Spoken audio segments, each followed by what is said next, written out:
description.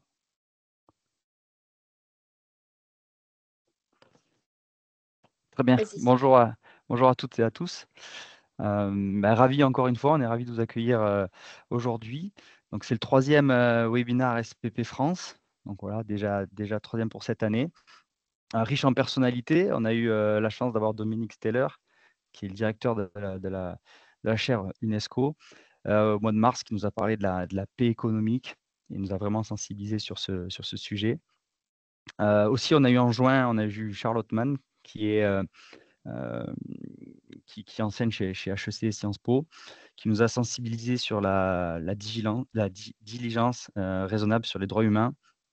Et aujourd'hui, voilà, mois de septembre pour le 3e, on a la chance d'accueillir Monica de Virgilis, qui va nous sensibiliser, nous parler des conseils d'administration et comment ils peuvent aider la RSE dans les achats. Et donc voilà, Monica, je vais vous laisser vous présenter. Je vous laisse la parole et ce sera sous forme de comme un interview aujourd'hui avec quelques questions et je vous laisse la main. Oui, bonjour. Donc, Elvire, c'est toi. Alors, Monica, est-ce que tu veux te présenter, nous expliquer ton parcours? Et donc, comme disait Fabien, qui co-lead la chaire France, le chapter France, pardon, de SPP, Sustainable Procurement Pledge, je vais donc accompagner cette conférence à travers des questions que j'aimerais te poser, Monica, et que nos différents participants pourraient aussi compléter avec leur propre questionnement. Il y a quelques slides que tu nous as envoyés, donc tu nous préviens quand tu souhaites qu'on les projette. Mais je te laisse te présenter tout. Merci. Dans un premier temps. Merci Elvire et merci à tous. Je suis là parce que Elvire, lors d'un événement que l'association que je préside a organisé, nous a vraiment fait rêver sur la puissance des achats et donc je la suis maintenant de façon très attentive. Je suis née en Italie et j'ai un diplôme d'ingénieur polytechnique de Turin et j'ai fait toute ma carrière dans l'industrie, dans la microélectronique et plus récemment dans l'énergie.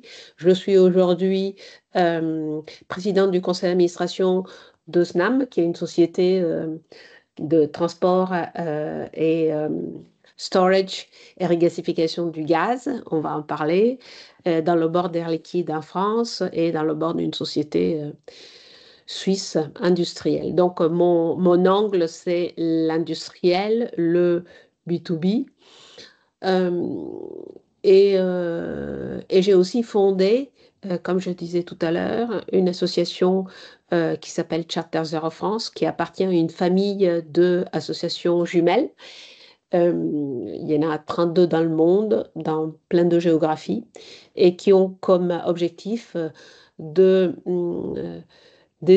les administrateurs non exécutifs à prendre en compte dans leur quotidien, dans dans la prise de décision dans leur board, les extrêmes liés au changement climatique, et en particulier, quand je dis les extrêmes, il n'y a pas que les inondations, mais les changements profonds du business model qui s'imposent.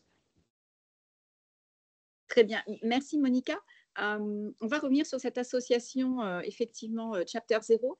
Est-ce que tu peux nous donner en quelques mots le rôle d'un conseil d'administration, replacer le conseil d'administration dans la gouvernance de l'entreprise, s'il te plaît?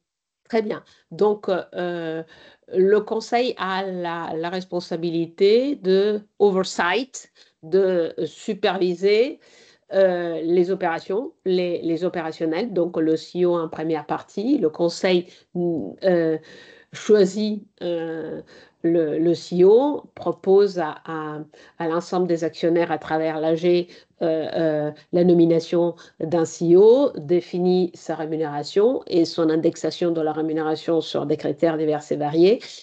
Le conseil oriente, voire définit en fonction de la juridiction la stratégie, évidemment sur proposition du management. Le conseil a la responsabilité de l'oversight des risques et et des opportunités. De plus en plus, la réglementation demande au Conseil d'avoir aussi la responsabilité autour de tout ce qui est non-financial. J'aime pas le terme, mais on se comprend, de la CSRD. La CSRD, il y a un chapitre entier qui demande de faire du disclosure, de comment le Conseil est impliqué dans l'oversight des risques, dans la prise de décision, etc. Et puis est responsable de la correcte diffusion des informations au marché. Voilà, c'est à peu près. Alors, nous, c'est vrai que nous, les acheteurs, on n'est pas du tout, exposés au conseil d'administration. C'est une entité qui nous semble extrêmement lointaine parce que souvent, on reporte au directeur financier, on reporte au directeur des opérations, on reporte au DG. Mais c'est vrai qu'on est au CEO, mais on n'est jamais exposé au conseil d'administration. Donc, moi, j'ai trouvé vraiment très intéressant que tu puisses nous parler un petit peu du rôle du conseil. Comment est-ce que vous, les administrateurs, vous pouvez, est-ce que le mot, je parle sous ton contrôle, est-ce que c'est le mot influencer est correct? La politique des RSE en l'occurrence qui nous intéresse. Donc c'est vraiment l'objet de cet échange. On ira un peu plus dans le détail, mais peut-être tu peux nous parler de l'association Chapter Zero qui, je pense, si j'ai bien compris, regroupe des administrateurs en fait. Tout à fait. Donc, pour déjà répondre à la question, comment est-ce que le mot influencer est juste? Le mot influencer est juste. L'achat est éminemment une opération, un choix des dirigeants de l'opérationnel. Mais laisse-moi dire que il y a déjà certaines industries où les achats, tu prends l'automobile, ont un poids énorme dans la bill of material. Dans d'autres, c'est beaucoup moins vrai. Donc, dans ces industries où l'achat est prépondérant dans la bill of material, le EVP achat est au COMEX et reporte régulièrement au conseil d'administration sur des éléments critiques de criticité de supply chain ou de coûts, etc. Donc, ça dépend vraiment du secteur. Alors maintenant, moi, ce qu'on a vécu ces dernières années, c'est des disruptions au niveau de la supply chain très importantes. Donc ça, c'est autre sujet. Je dirais que à partir du Covid, il n'y a pas un conseil d'administration qui n'a pas discuté d'achat. Et en particulier de supply chain dans sa globalité. Et en fait, on est passé d'un monde de happy globalization à un monde bien plus compliqué. Et donc, les accidents qui se sont déroulés, qui continuent de se dérouler, on voit la fermeture d'un canal ou des attaques de outils dans le canal. Donc, ça fait que ça a des répercussions mondiales. Donc, il y a cet élément-là. Donc, ça dépend du poids dans la bill of material. Ça dépend aussi des disruptions qui ont été créées. Donc, les gens qui ont été brûlés ont intérêt à regarder. Et comme disait ton collègue, le devoir de vigilance aujourd'hui précise bien que le conseil d'administration et la société est responsable aussi de la violation des droits humains et aussi de la violation des droits environnementaux, non seulement dans la société, mais dans la supply chain. Donc, si tu veux, ça augmente beaucoup la perspective, le périmètre. Et comme tu nous l'as bien expliqué, en fait, lors de l'événement qu'on a fait il y a quelques mois, la responsabilité, et en particulier des acheteurs, c'est non seulement de s'intéresser à ses fournisseurs directs, mais aussi aux fournisseurs de fournisseurs, parce que la faiblesse vient de l'anneau faible. Que ce soit en termes de robustesse du supply ou que ce soit lié à la réputation, devoir de vigilance. Et puis, j'ai encore envie de dire un autre élément, c'est que de plus en plus, puisqu'on a compris qu'il n'y a plus rien de sûr et il n'y a plus rien de comme avant, en fait, on passe, même les administrateurs qui ne sont pas au fourneau tous les jours, en fait, on réfléchit de plus en plus parce que vous nous avez éduqués au total cost of ownership au lieu de... Et donc, le total cost of ownership prend en compte beaucoup plus d'éléments.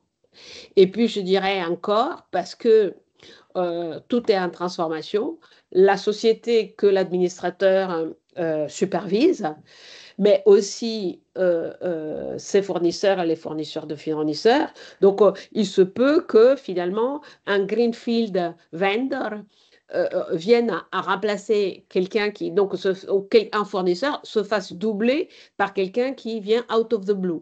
Et donc, je pense toujours au cas du plastique recyclable. Il y a des sociétés qui sont allées très vite dans les sociétés, dans les beverages, qui sont allées très vite et ont fait des accords d'achat sur le long terme en s'assurant les prix. Et puis, quand la réglementation est tombée, et donc ceux qui n'avaient pas bougé en premier se sont retrouvés à payer des coûts élevés. Donc, c'est un peu plus, c'est un sujet, je dirais, beaucoup plus articulé qu'à une époque où c'était le prix. Ça va? Très bien, non, mais c'est très clair, merci beaucoup. Et donc, pour revenir à Chapter 0, est-ce que tu peux nous parler un petit peu plus de cette association? Parfait. Très volontiers. Est-ce que vous me projetez les slides? Donc, l'idée, c'est que le conseil d'administration soit actif, proactif, responsable, non seulement rubber stamp. Donc, moi, quand j'étais dans ma tête d'exécutif, le conseil était cette place où on apportait les dossiers juste pour obtenir un tampon. On les discutait rapidement. Alors, les choses ont changé parce qu'il y a eu des scandales, parce que les investisseurs demandent beaucoup plus d'indépendance, demandent aussi beaucoup plus de compétences spécifiques, et parce qu'un monde qui change si vite fait que le conseil, des fois, doit être vraiment le catalyseur du changement. Et donc, d'où l'initiative que le Forum économique mondial a pris il y a quelques années, puisque on voyait monter en puissance les risques climatiques sur l'économie en général, sur l'écosystème et aussi sur la finance en général, et donc sur nos propres savings en tant que citoyen. Et donc, et puisque le conseil d'administration a vraiment ce rôle fondamental d'assurer la durabilité, la persistance de la société dans le temps, et voilà, donc le sujet de climat est un sujet qui peut être disruptif, qui peut être existentiel pour certaines sociétés d'abord, mais pour toute l'économie après, parce qu'à partir du moment où quelques acteurs commencent à tomber, c'est un effet domino. Et donc, puisque le conseil d'administration est responsable, et le Forum économique mondial a lancé un sondage pour voir quel conseil d'administration, alors pas vraiment quel, mais si les conseils d'administration se sentaient équipés, se sentaient prêts à intégrer cette nouvelle dimension, qui est une dimension extrêmement de risque d'abord, extrêmement avec une grande incertitude. On ne sait pas quand ça va tomber, où est-ce que ça va tomber et comment. En fait, il y a deux familles de risques. Le risque physique qui impacte des équipements ou des usines, des structures, et le risque de transition qui peut être de deux typologies, l'évolution de la norme, la réglementation et l'évolution technologique. Et donc, le conseil, parce qu'il est responsable de superviser les risques, il doit être au fait sur ce sujet. Donc, le sondage que j'évoquais tout à l'heure a confirmé que c'était un peu fragile, la connaissance, la compétence, l'expérience. Et donc, le Forum économique mondial a développé et publié un framework que vous voyez à droite, qui dit quoi? Ce sont des 8 principes pour la gouvernance climatique.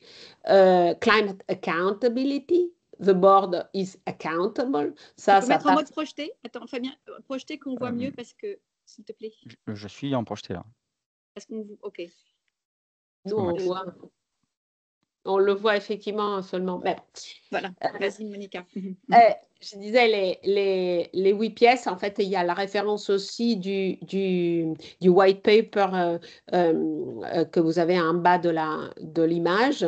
Donc, la première chose, c'est l'accountability, reconnaître qu'on est accountable non seulement pour plein d'autres choses que j'ai évoquées tout à l'heure, mais aussi des implications du règlement climatique dans le business de la société.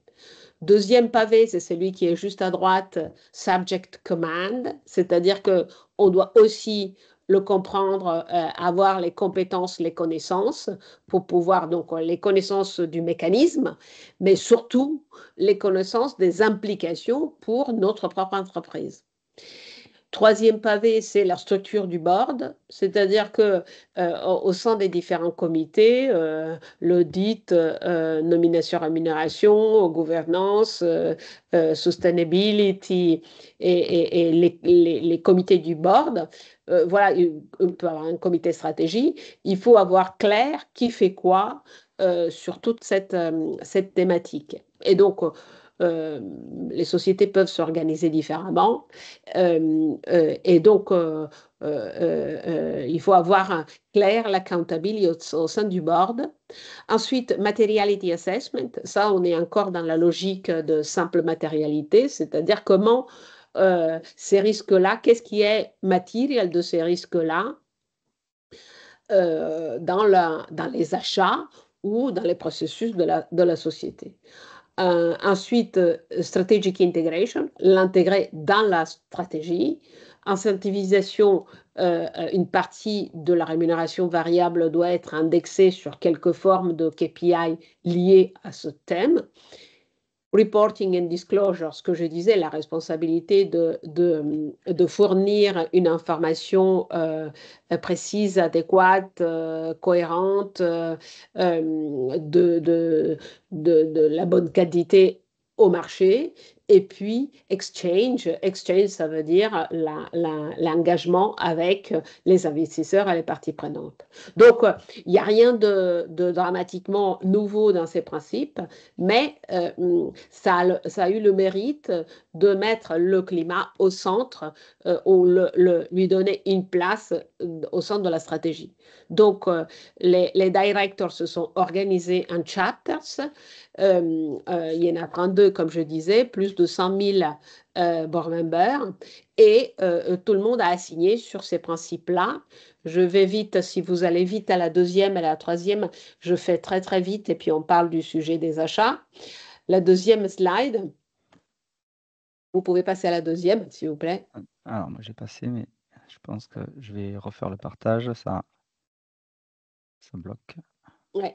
Donc, la deuxième montre très rapidement quels sont les 32 pays. Donc, vous verrez quand la slide apparaîtra qu'il y en a beaucoup en Europe, mais en Amérique du Nord, en Amérique du Sud, en Asie. Donc, c'est vraiment un phénomène mondial. Et c'est, à ma connaissance, la seule organisation vraiment mondiale qui groupe des directeurs de tous les pays. L'intérêt d'être connecté et l'intérêt est qu'au niveau, ceci est un phénomène global, la réglementation est nationale, il y a des standards qui émergent qui sont transverses, qui sont européens, donc le fait, la litigation est plus typique des pays de common law, mais on voit bien que ça arrive aussi chez nous. Voilà, donc là, c'est très très riche de faire partie d'un réseau si large.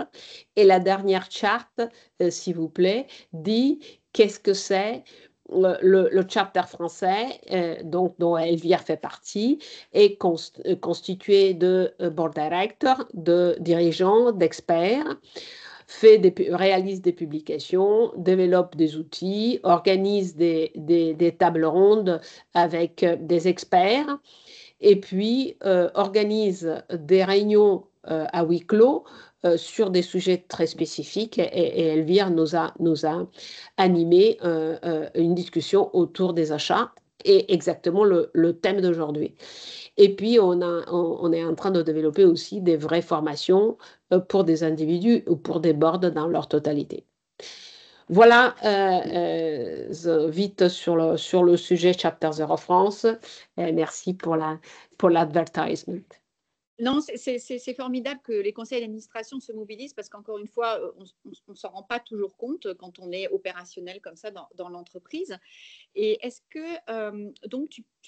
le sujet des achats anime aujourd'hui les conseils d'administration, dans les conseils où toi, par exemple, tu travailles, tu es représenté. Est-ce que le sujet des achats vient sur la table en ce moment? Alors, je sais que ça a été vraiment un sujet au moment du Covid et ça, on le comprend tous, on a tous été soumis aux problèmes de supply, des blocages de livraison, Oui. les prix qui ont vraiment augmenté.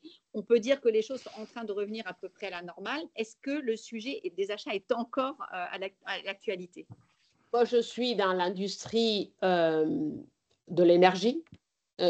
Donc, si je prends une commodity, disons, le gaz, pour dire, le sujet d'achat en énergie, c'est plus que d'actualité parce que le coût de l'énergie en Europe est bien plus élevé qu'ailleurs. Et donc, je prends un cas que je connais bien. Aujourd'hui, la fourniture en gaz est très courte, très tight. Donc, un coup de froid au Japon ou une sécheresse en Amérique du Sud peut générer un appel très fort de gaz liquéfié au Japon ou en Amérique du Sud, et la résultante, c'est que les prix augmentent. Donc, le marché est court et donc un événement fait que ça impacte tout le reste. Donc, pourquoi ça? Parce que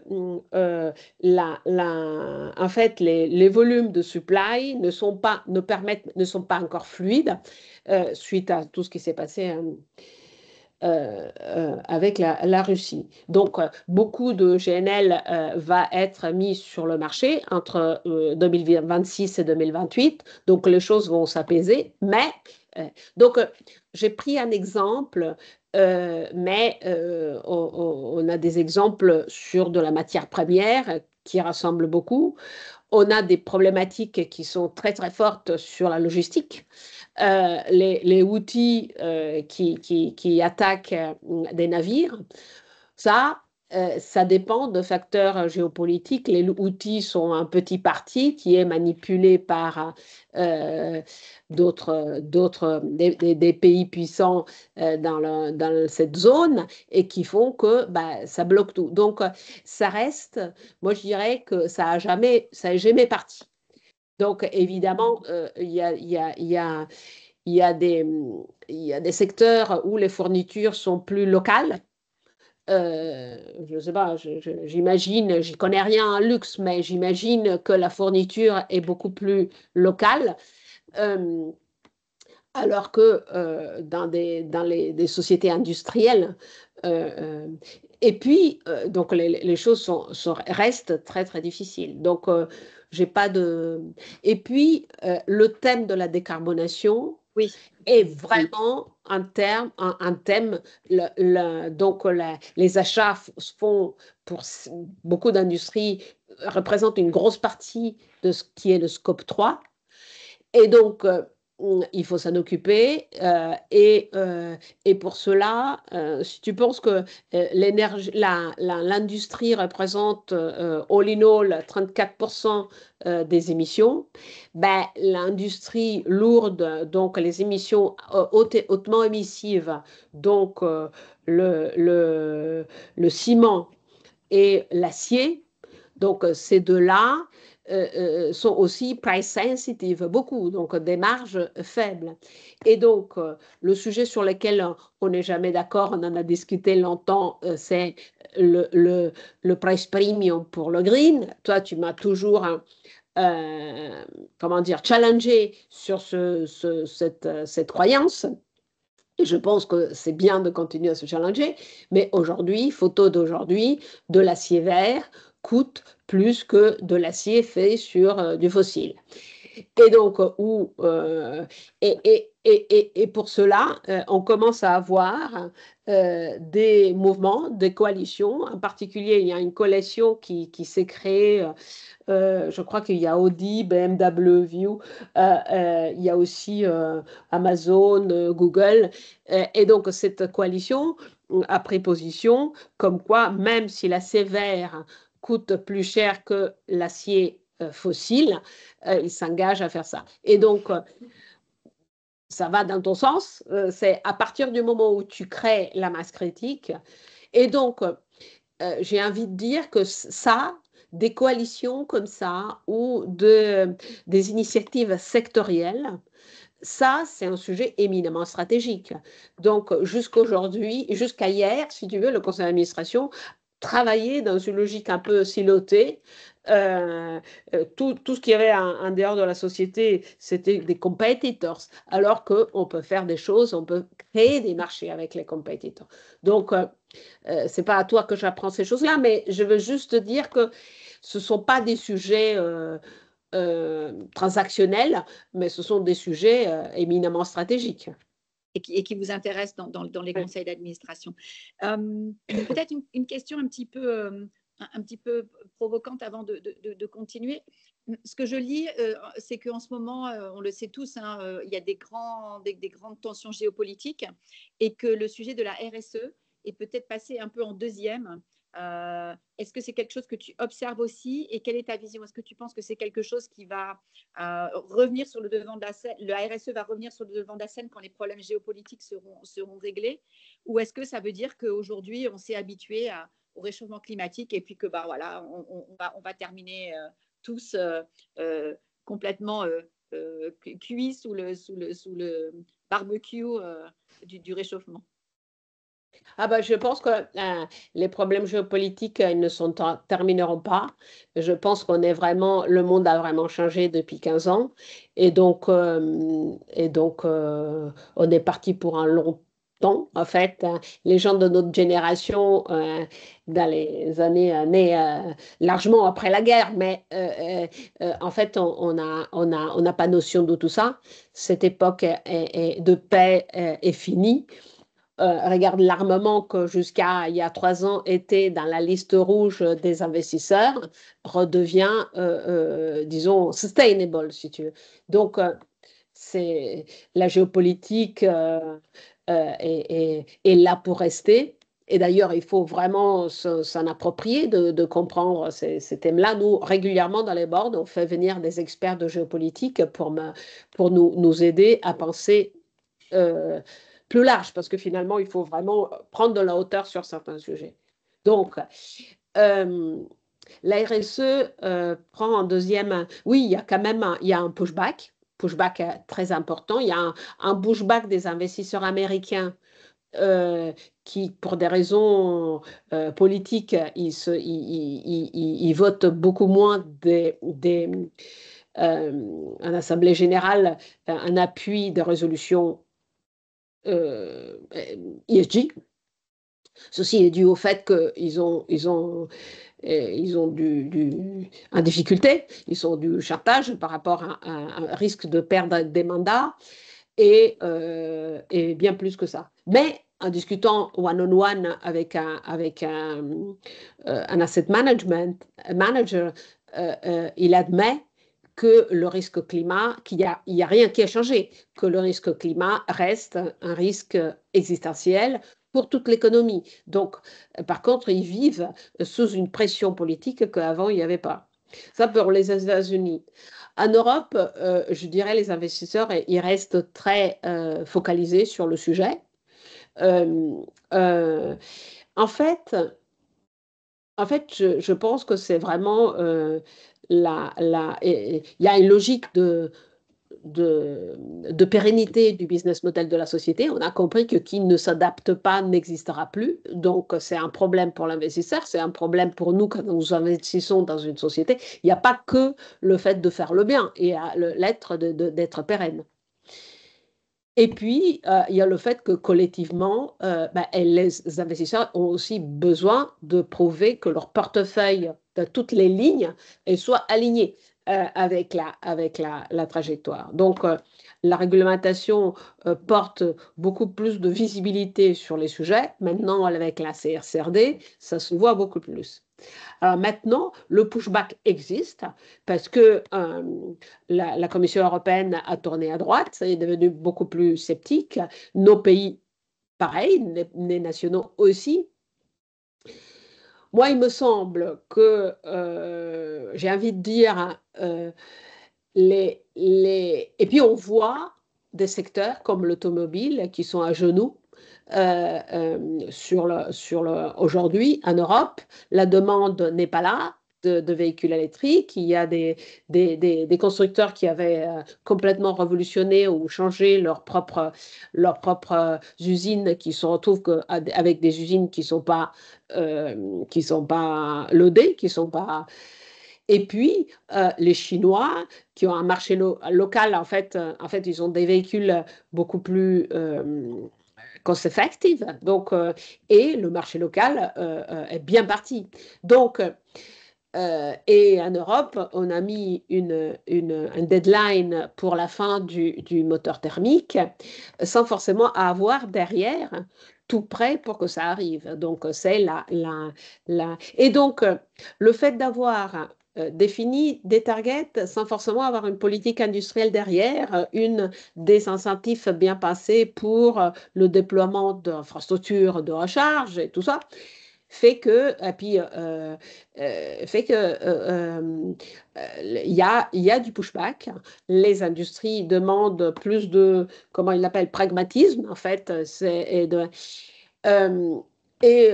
Mais il est vrai que certains objectifs ont été définis de façon un peu agressive, sans savoir derrière le plan. Alors maintenant, ce que j'ai envie de dire, c'est que ceux qui sont engagés vers une voie de décarbonation importante, qui ont commencé à investir du CAPEX important, ils ne vont pas faire demi-tour. Donc, alors, ils ne peuvent pas éternellement être les virtueuses. Donc, on peut tenir 3-4 ans, mais puis après, il faut que le reste du marché, il faut que les achats brown, ils soient interdits, parce que sinon, ce n'est pas possible. Donc, moi, je suis encore optimiste. Je pense que l'industrie, elle ne peut pas faire demi-tour sur des programmes importants de reconfiguration. Mais ça ne peut pas durer éternellement. Très intéressant. Et comment tu vois le rôle des achats, justement, dans cette continuation? Je pense que, je disais déjà, les initiatives sectorielles me paraissent fondamentales. Tu nous avais expliqué quand on se retrouvait à Paris que il y a aussi des modalités de mettre à disposition son IP, son propriété intellectuelle. Je me souviens de l'exemple de Volvo qui m'avait vraiment touchée. Tu nous avais expliqué que la propriété intellectuelle de la ceinture de sécurité a été mise à disposition pour que tout le marché prenne, parce que si ça reste, c'est pas indifférenciant, ça ne peut pas être indifférenciant. Et je pense toujours à l'exemple que tu nous avais donné, parce que si tu veux, de même, le tube de dentifrice qui était bimatière, donc plastique et métal, qui n'est pas recyclable en tant que tel, mais le premier qui avait pensé à faire que du plastique, là. Donc, pour que les choses arrivent à l'échelle, il faut raisonner différemment. Et des acheteurs qui raisonnent différemment, qui sont un peu inventifs, donc il faut être inventif et se passer de cette vision que moi et les autres, vraiment le secteur, il doit virer, sinon le secteur est mort. Ce sont des risques existentiels pour des secteurs entiers. et pour l'Europe aussi. Donc, il faut vraiment passer autrement. Donc, des achats plus inventifs, qui proposent un peu plus des options qui sont nouvelles, parce qu'on ne sait pas comment résoudre tout ça. Donc, c'est ça que je pense qu'on s'attend. D'accord. Donc, je comprends tu considères en tant que membre de conseil d'administration que les achats ont un vrai rôle à jouer dans cette transition écologique, énergétique et des droits humains. Pour revenir au conseil d'administration, quels sont les défis majeurs qui sont anticipés par les conseils d'administration dans l'alignement des achats avec les objectifs RSE? Donc, tu l'as un peu abordé ce sujet-là. Et comment est-ce que la direction des achats peut-elle les surmonter? Peut-être je peux juste partager une expérience personnelle en tant qu'acheteuse. J'étais souvent, mise en face de mes responsabilités, de dire, écoutez, c'est le prix et puis on verra la RSE dans un deuxième temps.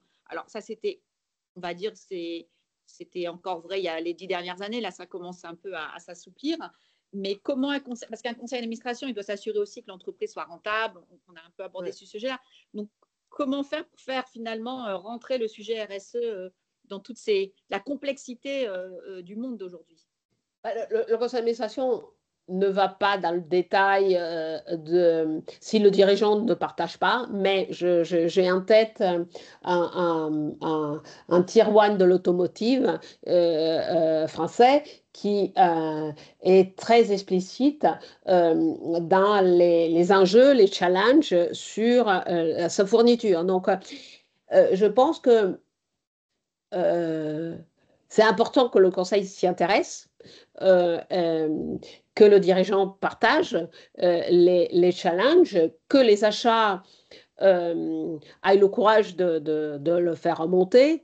Moi, je pense que je reviens à mon point. Le problème que je vois, c'est vraiment le prix. Et le prix que certains, un price premium, il me semble inévitable. Et du moins jusqu'au moment où le price premium pour l'acier vert, quand on aura beaucoup d'électricité renouvelable, donc on pourra produire, donc tout sera différent, mais jusqu'à le moment où la supply chain est tight, forcément, les prix sont, il y a du premium. Et donc, la problématique que je vois, c'est la reconnaissance dans le prix final de l'extra coût d'achat. Ça, c'est vraiment difficile. Et donc, il y a certains secteurs, j'imagine la parfumerie, le luxe, qui peuvent se le permettre. Mais les secteurs que j'évoquais tout à l'heure, ils ne peuvent pas répercuter sur les clients finaux. Il n'est pas prêt à payer un extra coût. Donc, je reviens je pense que des initiatives sectorielles qui sont en train de se développer, c'est le seul où la coalition que j'ai évoquée tout à l'heure, il faut faire arriver des phénomènes, des shifts en très large échelle pour que cet extra coût soit absorbé. Très intéressant. Très intéressant. Et donc, ça veut dire aussi que les entreprises, il faut qu'elles soient ouvertes à parler avec leurs concurrents. Et c'est un peu c'est un peu le principe. J'avais partagé ça sur l'exemple du tube dentifrice de Colgate, qui a inventé un tube dentifrice qui est 100% plastique et donc recyclable, et qui a offert gratuitement la technologie à ses concurrents. La ceinture de sécurité, c'était la même chose. Volvo, qui a inventé la ceinture de sécurité et qui a considéré que c'était un intérêt supérieur à leur intérêt à eux, et qui donc ont offert la technologie à tous leurs concurrents, ce qui fait qu'aujourd'hui on est tous équipés. Donc ça, c'est un peu un changement de mindset, on va dire. Et justement, sur ces sujets de changement d'attitude, j'ai envie de parler de la transparence et de la communication. Parce que on sait qu'il y a ce sujet, on est un peu sur une ligne de crête, il y a ce sujet du greenwashing. Si on fait des choses mais qu'on n'en parle pas, c'est un petit peu dommage. Mais si on commence à en parler, alors on s'expose à des ONG qui vont taxer ça de greenwashing. Alors qu'est-ce qu'il faut faire? Ouais, c'est un vrai dilemme, je suis d'accord. Moi, il me semble que la communication, moi j'ai eu cette discussion avec un investisseur qui m'a dit c'est important que les émetteurs communiquent quand l'engagement avec l'investisseur a fait basculer quelque chose, a permis d'obtenir. Et donc, et c'est important de le communiquer de façon à ce que d'autres émetteurs ils se mettent dans cette logique, d'autres investisseurs. Donc, je me dis toujours, quel est l'objectif de cette communication? Moi, je pense qu'on en a eu tous assez de la communication de gentillesse, de green. Donc, je vois Exxon aujourd'hui est attaqué par l'État de Californie pour son greenwashing. Donc, le fait de peut-être se poser la question, est-ce que cette communication-là est utile à faire basculer un secteur ou à d'autres à faire copier le modèle? Je pense que même le principe de Colgate que tu évoquais, c'est pas parce que Colgate ils sont gentils, c'est parce qu'ils ont vu que en faisant que ça allait inonder le marché et ça pouvait permettre de passer à l'échelle. Donc, on n'est pas dans un monde d'histoire. Donc, la communication doit être fonctionnelle à obtenir un objectif. Donc, moi, je pense que voilà, être sélectif, mais fonctionnel à aller vers une direction, si ça fait partie d'une stratégie, moi, ça fait du sens. Ce qui est vraiment énervant aussi pour un consommateur, c'est quand c'est epsilonesque et puis il n'y a pas de walk the talk. Donc, on l'a vu aussi récemment. Hein. Mm-hmm. Donc oui, communiquer quand ça a du sens, pas juste communiquer pour essayer de vendre plus ou de surfer sur la vague écologique, en fait, si je comprends bien. C'est pour faire basculer, parce que c'est vraiment une question de bascule. Et je repensais aussi, en fait, les acheteurs, ils sont habitués à acheter pour consommer, pour jeter, donc ce qu'on appelle l'économie linéaire. Alors, de plus en plus, il y a des exemples d'économie de l'usage. Et donc, les acheteurs peuvent aussi, disons, shifter leur mindset vers des accords de différents types et donc qui démarrent à partir de la vente, du supply, de la vente qui ne serait pas de la vente, mais qui serait de l'usage. Et ça demande, plutôt que vendre des pneus, vendre des kilomètres, ça demande de repenser toute la répartition de la valeur. Parce qu'il y a les risques qui sont pris. Si tu ne vends pas des pneus mais des kilomètres, tu prends un risque. Donc, et donc, repenser, je trouve que c'est un sujet fascinant, repenser la répartition de la valeur parce que les risques basculent et parce que pour faire, disons, de l'usage plutôt que de la vente, on a besoin de construire des entrepôts pour pouvoir stocker. Si les stocks, je les tiens sur mon balance sheet, c'est complètement... Donc, il faut repenser. C'est ça que je disais, l'inventivité, c'est aussi de faire basculer les modèles. Absolument, absolument. Écoute, merci beaucoup, Monica, c'était très complet. Je vais laisser la parole aux personnes qui sont présentes. Est-ce que vous avez des questions peut-être ou vous avez des interrogations que vous voulez partager, des commentaires? N'hésitez pas à prendre la parole. Peut-être Fabien, tu veux peut-être lancer... Alors Fabien, peut-être tu peux te présenter, tu as beaucoup parlé du luxe. Fabien, Oui, me présenter. Bon, moi, je suis en charge des achats aujourd'hui pour une entreprise qui est dans la cuisine professionnelle, donc qui installe toutes les cuisines professionnelles. Donc moi, J'achète essentiellement, du matériel qui va être, dans un usage et je réfléchis beaucoup sur, la réemployabilité de cet appareillage-là parce que un four, de bonne qualité peut avoir plusieurs vies et on a des entreprises partenaires comme Vesto qui fait le back market de ce type de d'équipement. Donc voilà, ça fait partie en effet des sujets, d'économie circulaire et de réutilisation et avant, voilà 12-13 ans, 14 ans, c'est dans le groupe L'Occitane. Donc d'autres achats, vraiment différents avec la partie biodiversité et un accès très, très fort sur la RSE. Et est-ce Moi que la donc la dans le luxe, on est prêt à payer plus cher pour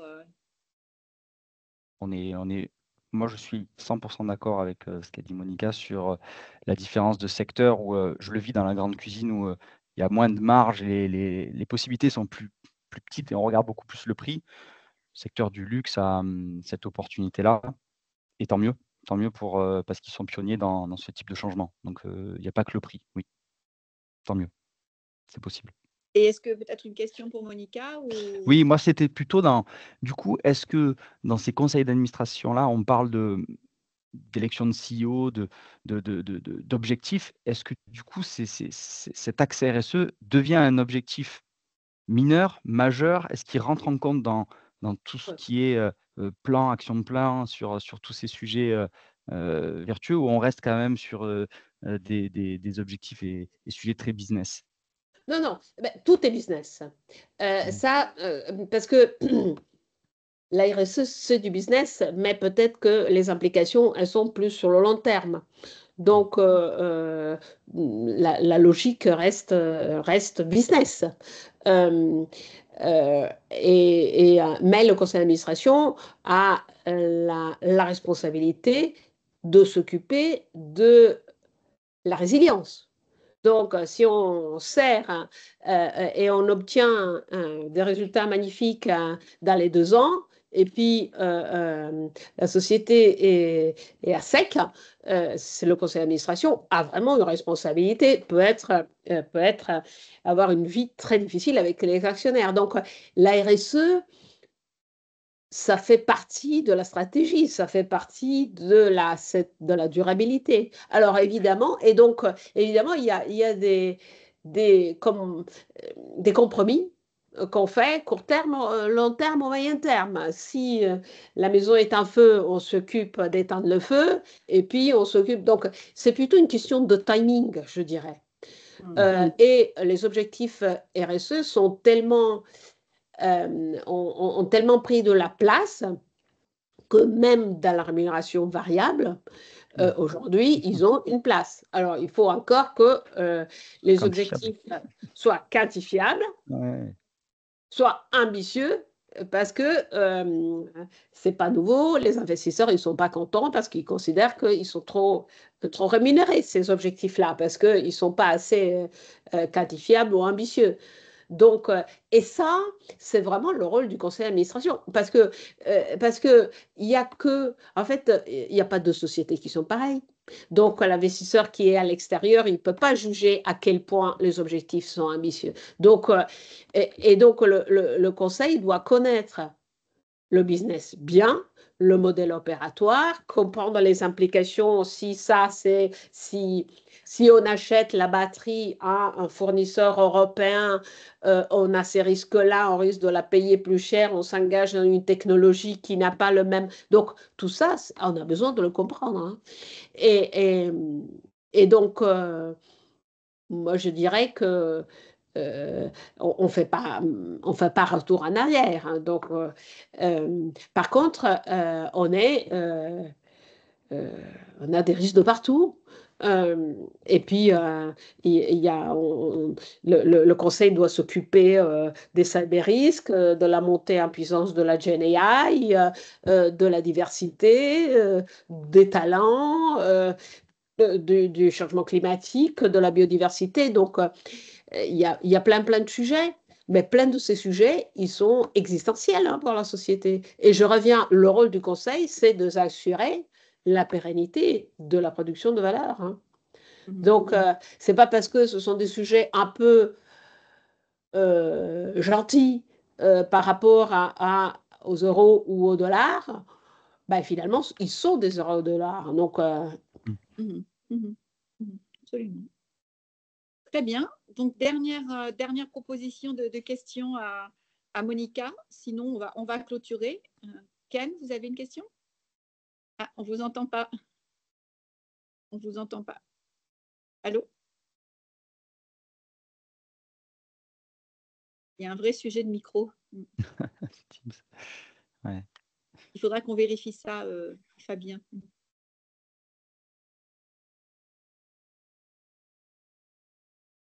Je pense qu'il va essayer de se reconnecter. Solange, Jérôme, si vous avez des questions entre-temps. Je sais que Jérôme, vous, votre micro fonctionnait.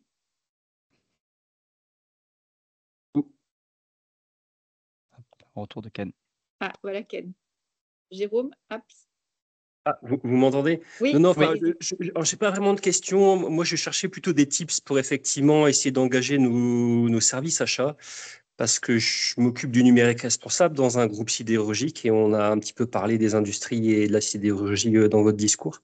Et c'est compliqué aujourd'hui, je me sens un peu seul à faire avancer des axes autour du numérique responsable pour lequel l'empreinte carbone au niveau d'une entreprise comme la nôtre est loin d'être l'empreinte majoritaire. Je suis un peu l'épaisseur du trait. Ouais. Je suis un peu seul à essayer de tirer le wagon du numérique responsable. Et effectivement, les achats sont un des wagons que j'essaye de tracter. Et c'est très compliqué de les engager dans des critères de durabilité, surtout dans un contexte de crise que vous avez également évoqué. Ils ont bien d'autres aspects prioritaires et plus critiques que le mien aujourd'hui, quoi. Donc, je cherchais un petit peu des tips pour essayer de les engager ou de trouver des points d'accroche avec nos équipes achats pour qu'ils m'aident à avancer sur ces sujets de durabilité, quoi. J'espère que vous les avez trouvés.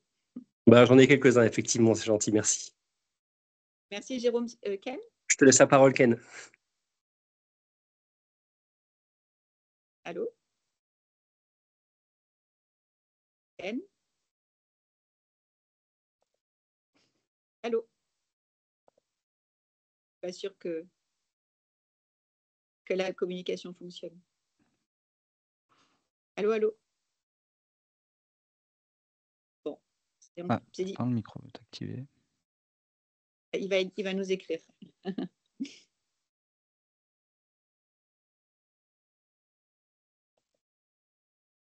Question écrite. Il va écrire sa question. Et ensuite, on va clôturer à 13h30 pour être respectueux de l'agenda de chacun. Allez-y, Ken, même si ce n'est pas parfait, on arrivera à vous lire.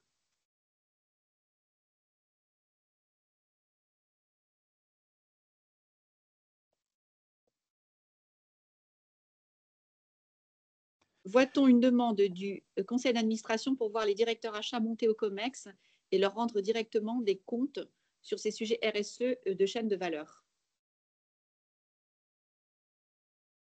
Non, je pense que moi, je n'ai pas vu ça, mais comme je dis, là où les achats ont un gros poids, comme dans l'automobile, ils sont au COMEX. Je crois que c'est 80% dans l'automobile. Hein. Les achats, les coûts d'achat, c'est 80% du prix de revient de la. Ouais. Donc, c'est plus le poids des achats qui va. Moi, c'est comme ça mais c'est une photo. Je n'ai pas vu de mouvement.